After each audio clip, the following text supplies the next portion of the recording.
ಭಾರತದ ಮೇಲೆ ಯುದ್ಧ, ನಾಲಿಗೆ ಹರಿಬಿಟ್ಟ ಪಾಕಿಸ್ತಾನ. ಸಿಂಧು ನದಿ ನೀರು ತಡೆದ್ರೆ ಸುಮ್ಮನಿರಲ್ಲ, ಯುದ್ಧ ಖಚಿತ. ಭಾರತದ ಮೇಲೆ ಯುದ್ಧ, ನಾಲಿಗೆ ಹರಿಬಿಟ್ಟ ಪಾಪಿ ಪಾಕಿಸ್ತಾನ. ಸಿಂಧು ನದಿ ನೀರು ತಡೆದ್ರೆ ಸುಮ್ಮನಿರಲ್ಲ, ಯುದ್ಧ ಖಚಿತ. ಭಾರತದ ವಿರುದ್ಧ ಪಾಕಿಸ್ತಾನದ ಉತ್ತರ ಕುಮಾರನ ಪೌರುಷ. ದಿವಾಳಿ ಹಂತದಲ್ಲಿದ್ರೂ ಉದ್ದಂಡತನದ ಬಿಡದ ಪಾಕಿಸ್ತಾನ. ಯುದ್ಧ ಸಾರುವ ಎಚ್ಚರಿಕೆ ಕೊಟ್ಟ ಪಾಕಿಸ್ತಾನ ರಕ್ಷಣಾ ಸಚಿವ. ಮೊದಲು ನಿಮಗೆ ರಕ್ಷಣೆ ಇದೆಯಾ ಇಲ್ವಾ ಅನ್ನೋದನ್ನ ನೋಡ್ಕೊಳ್ಳಿ. ಪಾಕಿಸ್ತಾನದಲ್ಲಿ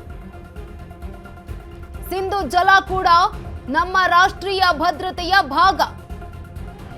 ಜಲ ಭದ್ರತೆಗೆ ಧಕ್ಕೆಯಾದ್ರೆ ಭಾರತದ ವಿರುದ್ಧ ಸಮರ.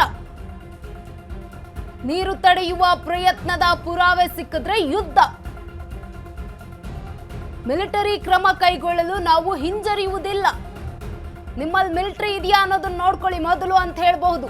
ನಾಲಿಗೆ ಹರಿಬಿಟ್ಟ ಪಾಕ್ ರಕ್ಷಣಾ ಮಂತ್ರಿ ಆಸಿಫ್. 2025ರ ಪಹಲ್ಗಾಮ್ ದಾಳಿ ಬಳಿಕ ಪಾಕಿಸ್ತಾನಕ್ಕೆ ಶಾಕ್. ಸಿಂಧು ನದಿ ಜಲ ಒಪ್ಪಂದ ರದ್ದುಗೊಳಿಸಿರುವಂತಹ ಭಾರತ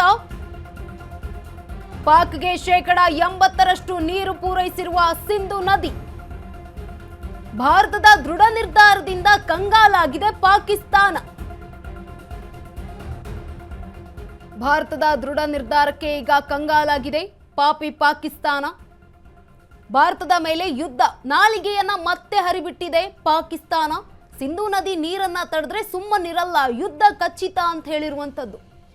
ಮೊದಲು ಈ ಯುದ್ಧದಿಂದ ತಮಗೆ ಆಗಿರುವಂತಹ ಆರ್ಥಿಕತೆಯ ನಷ್ಟವನ್ನ ಸರಿದೂಗಿಸ್ಕೊಳ್ಳಿ, ಆಮೇಲೆ ಭಾರತದ ಮೇಲೆ ಯುದ್ಧ ಮಾಡೋದಕ್ಕೆ ಬರುವಂತ್ರಿ.